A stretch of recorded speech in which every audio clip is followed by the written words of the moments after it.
could applaud him if you want. They're trying to remain impartial here. Good to see all of you.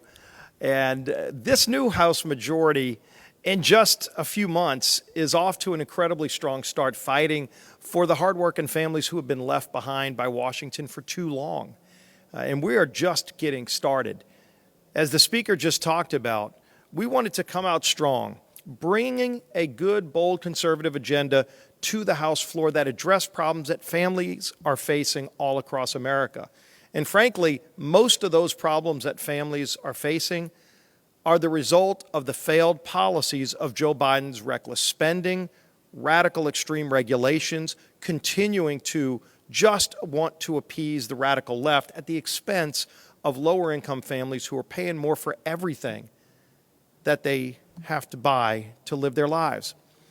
So we said we were going to address inflation when we ran and rolled out the Commitment to America. We were going to focus on lowering energy costs. We were going to address our open southern border so that we can actually have security again at the border. We said we were going to fight for those parents who want to have a say in their kids' education and who deserve nothing less.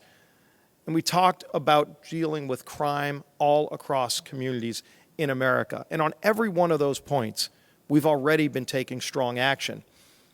We've had a number of bills pass through the House and go over to the Senate. We had a bill that even some in the D.C. press called a partisan bill that President Biden said he opposed, that said if a violent criminal in D.C. commits a crime like carjacking at gunpoint, our bill said you shouldn't be able to walk scot-free and not serve a single day in jail as the D.C. Council wanted. When we said you ought to serve mandatory minimums that used to be in place, President Biden said no. We didn't worry about the uphill battle that bill might have faced. We said we made a commitment to fight for those families who deserve to be safe in their communities, and we passed that bill to the Senate. And ultimately, as the Senate felt pressure from people, not just in D.C., but in communities all across the country, as they watched the mayor of Chicago get voted out of office because she was soft on crime, they said, maybe we don't want to be the last ones left on the wrong side of this issue, and they finally passed it to the president. When the president realized the bill was going to be on his desk, he reversed course and said he would sign it. And you know what? I think that's going to happen with a number of these other bills that we're moving forward. As we're on the forefront of bringing the Parents' Bill of Rights in just a few days in the House and having a robust debate on Julia Letlow's bill that really represents the fabric of America, parents having a say in their kids' education, when they just wanted to get the curriculum during COVID. You had some in the President's Justice Department calling them domestic terrorists and saying they shouldn't have that right. When the President had to make a choice over and over again, do you side with union bosses or kids? There was no middle ground. You either had to pick a side. The President over and over again sided with union bosses against kids, and parents got outraged. The good news is Republicans took action to stand up for those parents, and we're going to have a vote on the House floor, and everybody gets to pick a side. Do they want to stand with the kids as well, who deserve the opportunity that comes with an education, or are they going to side with union bosses?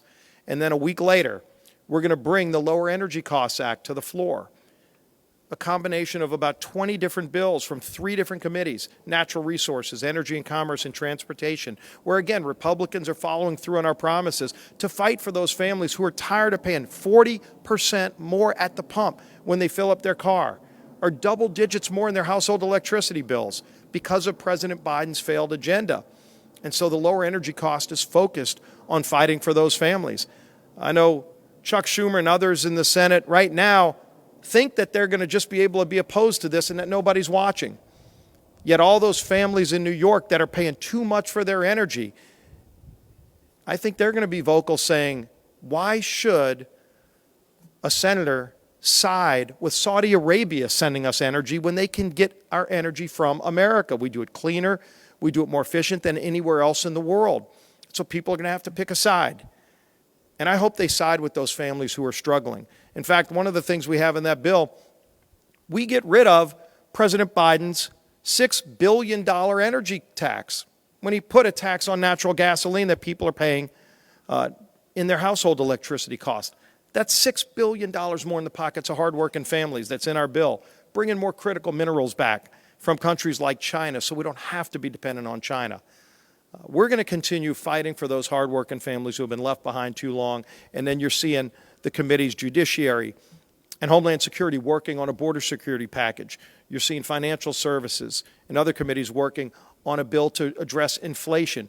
This Republican majority will not stop working a single day for those families who are struggling under the weight of President Biden's far-left radical agenda. There's a way to get our country back on track. The commitment to America laid it out, and House Republicans in our majority are following through on those promises to stand up for those families.